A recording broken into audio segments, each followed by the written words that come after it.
Assalamualaikum warahmatullahi wabarakatuh. Salam sejahtera, salam sehat untuk kita semua. Apa kabar teman-teman? Semoga teman-teman semua dalam keadaan baik-baik saja bersama seluruh keluarga teman-teman dimanapun teman-teman berada.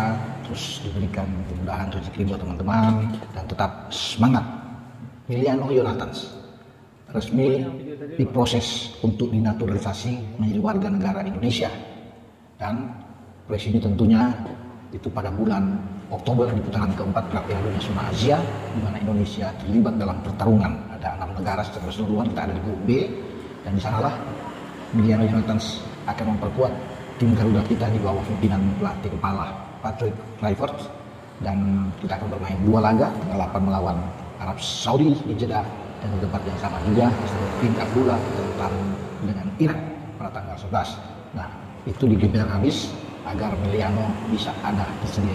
Saya yakin ketika Ketua Umum Pak Erick Thohir sudah menyerahkan surat berkas dari dokumen dari Miliano untuk diteruskan ke Kementerian Menkumham, dan nantinya akan mendapat persetujuan dari Presiden dan diajukan ke DPR RI untuk dibahas Komisi 10 dan Komisi 13.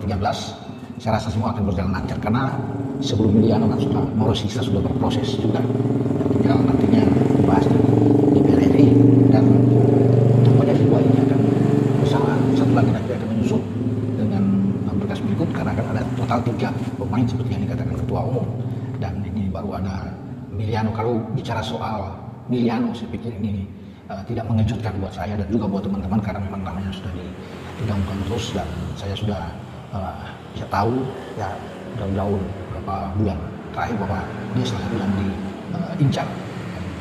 Terus ada pendekatan setelah dia yakin semua, karena itu kan semua harus datang dengan niat baik dari Miliano untuk serius menjadi warga negara Indonesia, dan pendekatan ke orang tua Miliano, dan terjadi kesepakatan sana sehingga diyakinkan bahwa Miliano siap membela tanah leluhurnya, karena ini memang anak dari keturunan di Depok, Jawa Barat, dan ayahnya kan sebelumnya sudah datang ke Indonesia. Jadi saya rasa untuk Miliano dia sudah memikirkan yang terbaik untuk karir dia. Masih muda, 21 tahun, dan nanti dia bisa diproyeksikan itu bisa bermain di U23, jadi sebagai tim senior. Semoga berproses dengan sangat baik, karena kan kemarin seperti dalam Instagram dibuat oleh Ketua Umum bahwa dia sudah bertemu dengan Menpora Mas Dito, ya, dan Pak Ketua sudah berterima kasih atas dukungan selama ini dari Menpora, dan juga bagaimana terus mensupport ya untuk pemain-pemain yang dibutuhkan, diperlukan untuk memperkuat tim nasional kita lewat proses naturalisasi ini. Dan sekarang ada Miliano sebagai pemain berikutnya yang ada di lini serang, itu juga akan datang dengan cepat dan akan diproses sehingga mereka itu bisa bermain di putaran keempat. Tapi sebelum putaran keempat ada FIFA Matchday. FIFA Matchday itu kita akan bermain di Surabaya di Gelora Bung Tomo, menghadapi Lebanon dan menghadapi Kuwait. Apakah itu mereka sudah tersedia kalau dengan waktu sekarang, kalau dengan cepat, karena pertandingan itu berlangsung dari tanggal 1 sampai tanggal 9 September, hanya 2 minggu ke depan lagi sudah siap. Nah, itu yang menjadi pertanyaan, apakah ini mereka cepat untuk diambil sumpah sehingga mereka bisa ada di pertandingan FIFA Matchday. Karena kan tanpa oleh Romeni di depan memang yang dibutuhkan adalah seorang striker nomor 9 sekarang, yang Mauro Sisa. Juga dengan Miliano kan bergeser lebih ke sayap, ya, selain dia sebagai attacking midfielder. Satu lagi yang kita akan tunggu untuk bermain di lini serang. Juga karena kabar terakhir bahwa salah satu adalah Adrian Wibowo, kita lihat aja nantinya ya teman-teman. Sekarang tinggal berproses, ya kalau cepat ya bermain, kalau belum cepat ya tidak bisa akan bermain di FIFA Matchday, karena dia tujuan utama target adalah putaran keempat di bulan Oktober. Ya, itu kalau di bulan Oktober saya sudah yakin, dan mereka itu pasti ya kalau digenjot cepat di akhir Agustus mereka ambil sumpah, atau di September paling realistis untuk mereka ambil sumpah, sehingga mereka itu memang betul-betul kita dapatkan untuk bisa bermain di bulan Oktober yang menghadapi Arab Saudi dan menghadapi Irak. Semoga yang terbaik, yang apa yang dilakukan oleh PSSI agar memperkuat tim nasional kita dengan pemain-pemain yang bagus dalam upaya kita untuk meraih mimpi kita bisa lolos ke Piala Dunia 2026.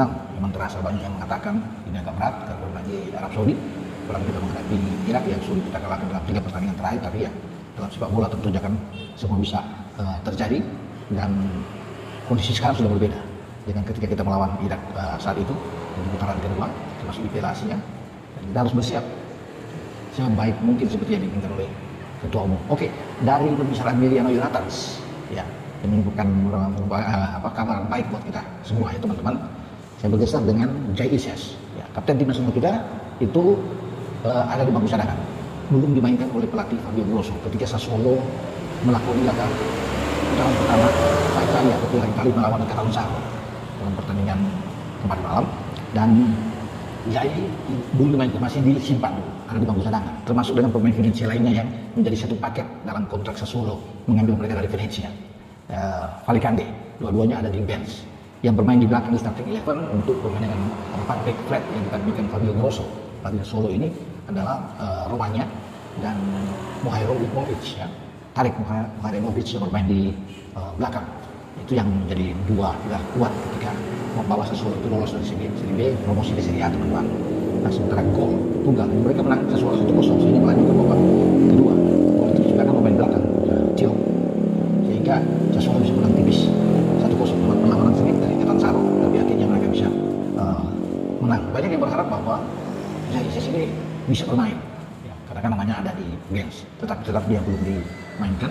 Ya, semoga dalam pertandingan melawan Napoli dalam laga pembuka di Serie A pada tanggal 23 Agustus yang akan datang, Jai bisa langsung dimainkan karena sebagai pemain termahal yang ada di pemain belakang karena dibeli oleh Sassuolo, dia memang disiapkan untuk Serie A karena di sana dia akan bertarung habis-habisan di jantung pertahanan Sassuolo. Nah, entah dipasangkan dengan Romanya atau dengan Mihajlovic, kita akan tunggu. Ya, semua tergantung dari sang pelatih Fabio Grosso.